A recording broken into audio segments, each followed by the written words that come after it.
What's up, everyone? Welcome back to another episode of the Three View. Today, we are joined by Texas Roadrunners head coach Mike Beavis. How's your offseason been going? Pretty good. It's been a little bit busy. I got for once in my life, I got a late start on recruiting, so we're filling some voids right now. But it's been okay. And we'll just kind of jump right on into things. So, last season, might not have gone your way, but what was your overall biggest takeaway from the 2024-25 season? I think everybody would be in agreement that was part of this program that guys need to make a better effort of coming prepared to play a full 60 every single night. We lost a lot of games that we probably shouldn't have lost. And, you try to tell these guys, and, in hindsight, they finally realize it when it's a little too late. And you have been a staple within the NA3HL with over a decade under your belt. How has your time in the league helped shape your overall coaching philosophy?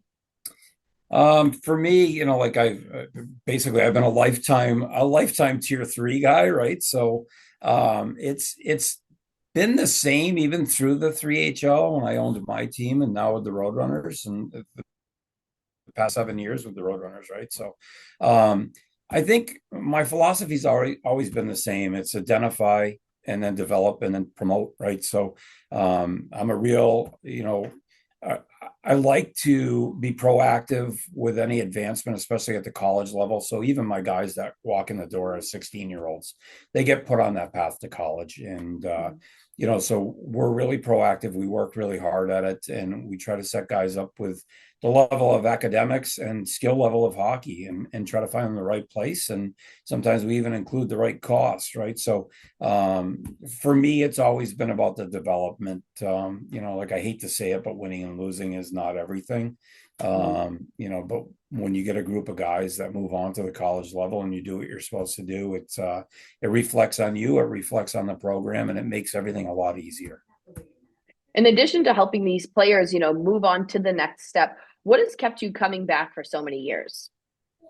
It's funny because my owner asks me that all the time, and I think it's because at this level we're like a dual purpose, right? We can help the older players move on to the college level of play, and the younger players we can try to get them onto the North American Hockey League, right? So we're helping two groups here. A lot of us are not judged so much for their win losses versus their business and what they do for their players, right? So there's nothing more rewarding than the best comment I ever got from a parent was, I sent you my child and you sent me back an adult. And I think about that every year, right? So we're developing young men and trying to help them move on in life. And like, I can look back and I have guys that are Air Force pilots. I have guys that are cops. I have guys that have gone on and become lawyers, dentists. I have one player that's played for me in the past who's a board certified surgeon.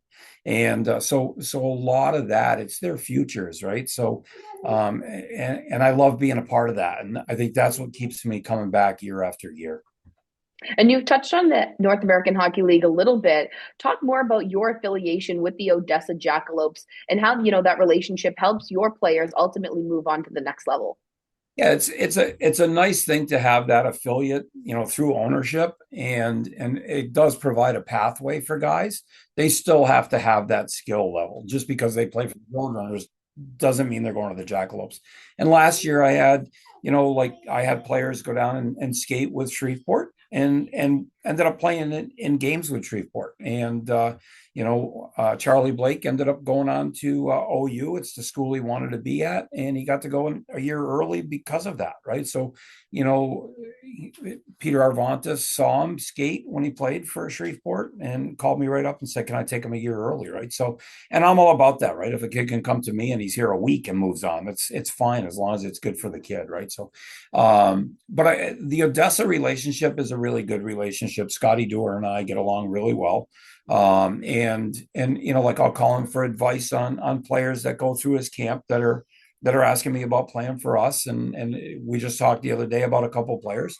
Do I have a lot of guys going up and down? No. But I have guys going to skate with other NAHL teams as well, right? So the relationship's there, but what I tell all my guys is, look, you're not tied to the Odessa Jackalopes. You can skate for Shreveport or Corpus. You can go skate up in Kenai, right? So, it's wherever we can find a spot for them. And fortunately, my owner is good with that. Like if Scott Dewar doesn't want one of my players, and I think he's an all kid, and Shreveport wants him, he's going to play for Soupy if he wants him, right? So Mhm.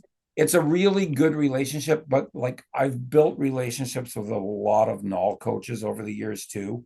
So I do have options, and that's the most important part. And thankfully, my owner is really supportive when it comes to that.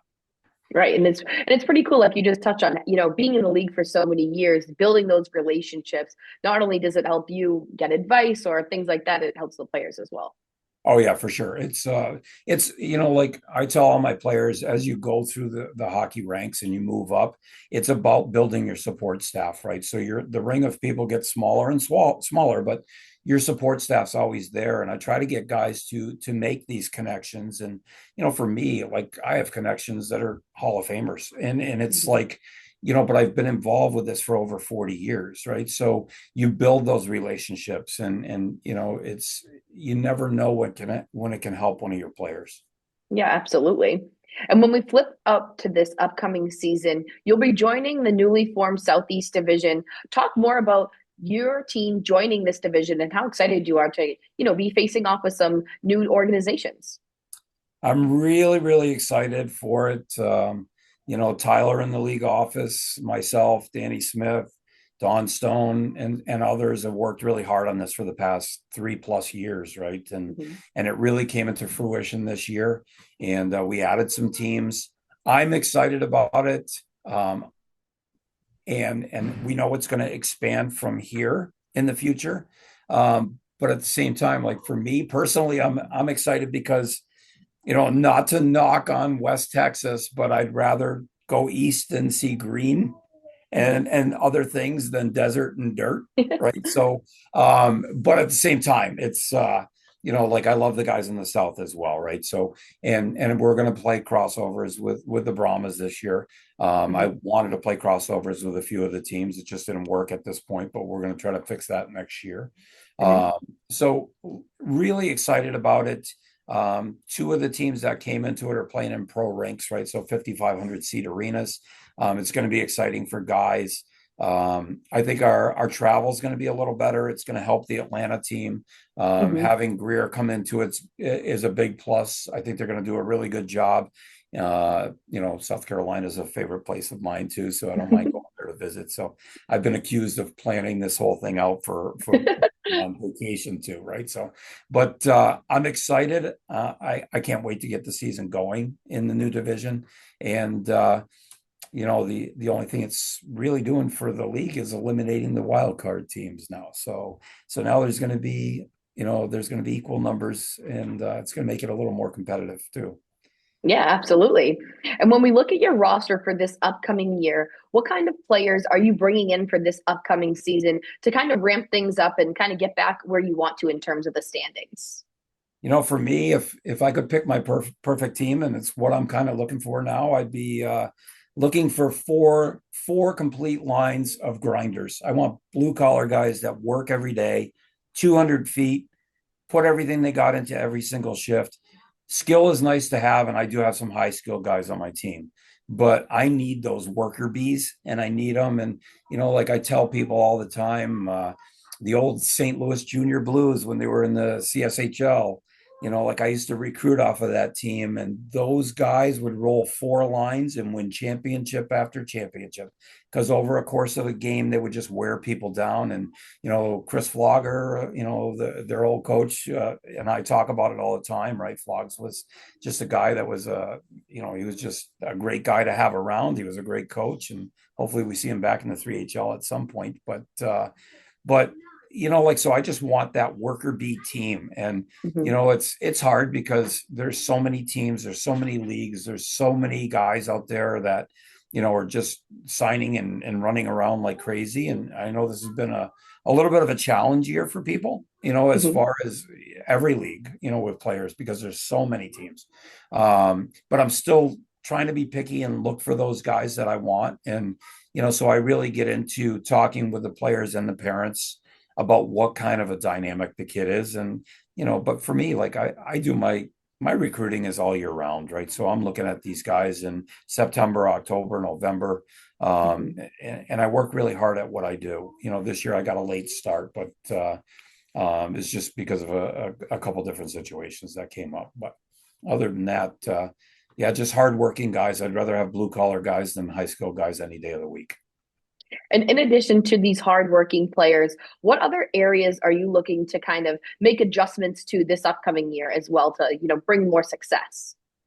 Well, like goaltending in the past couple of years has been a little bit of a struggle for us. And we're losing Jimmy Packey this year. He's decided to forego his last year, and he landed a really good job up in Alaska. So we're going to miss Jimmy, but I've picked up two phenomenal goaltenders, and talking with Scotty Dewar yesterday, he said you're going to have two of the top tier 3 goaltenders playing for you next year, and I'm excited about that. And it goes a long way because the teams I had down here that were really good teams had really good goaltenders that moved on to Division 3 college hockey, right? So, Mhm. so it's nice to be back to that again. And we'll see how it all shakes out too, because they could look good coming in, and they could get here and not be so good. But we're going to find out in about 3 weeks worth of time here. So I'm excited about our goaltending. I still need to shore up some D. Offensively, I feel pretty good, but the goaltending is something it's huge because you get a stud goaltender and you can go a long way in this league. Yeah, absolutely. And as we wrap up this interview, the Roadrunners have been a staple in Texas junior hockey. What has it been like for you to see your team help contribute to the growth of, hockey in Texas? It's funny because I think back when I first took the job down here 7 years ago, and I had probably, when the word got out, I probably had 20 phone calls of former players of mine that I took from Texas and moved up north. And they all said basically the same thing. It's about time you stop stealing kids from Texas and you come down here yourself. And when I came down to try it for a year. I instantly fell in love with the people down here. And I don't want to leave Texas. I really don't. I'm probably going to stay here the rest of my life. The hockey is growing like crazy. The Houston and Dallas area, Austin's picking up now. Like it's just, it's kind of a hockey hotbed. And like I look back and some of the guys I took out of here, like Case and Holman years ago, like he went on to play pro hockey for quite a few years Mhm. after playing Division 1 college hockey, and he played for me with selects hockey over in Europe as a bantam age player, right? And it's crazy to see these guys coming out of the Dallas area and the Houston area, and you get a lot of former pro guys that retire into these places too, right? So um, it's growing so fast down here, and that's why we were able to do the Southeast Division. And Mhm. now we're getting people from other areas that are saying, is there a way we can get into it? So they're going to go through the process too, and hopefully we get to do some more expansion. My biggest worry is I go from the Southeast back to the South because the Southeast adds a team or two, but if it happens, it happens, and it's the same thing for me. I like my game plan doesn't change, my feeling doesn't change. The College Station area is just, it's amazing. It's not really like any other parts of Texas. I mean, we have Dallas 3 hours north and Houston an hour east, and Austin, an hour and a half west, right? So we're right in a really good spot, and we can get to the Gulf of Mexico in an hour, and it's just a really, really a nice place to play. And as well as I do down here in Texas, you get 2 weeks of winter, and then it's springtime. Mhm. Yeah. And like who can't deal with that? Like in March, I'm swimming in my pool without a heater. So like we didn't do that in New England, right? Right. We've been in the pool for 2 months. So, but I love it down here. Hockey's growing down here. It's going to keep growing. And Mhm. now we have people from all over the country and all over the world that want to come down and play in Texas too. So, Yeah, absolutely. Well, thank you, Coach Beavis, for jumping on this call today, and good luck with the Roadrunners this year. thanks.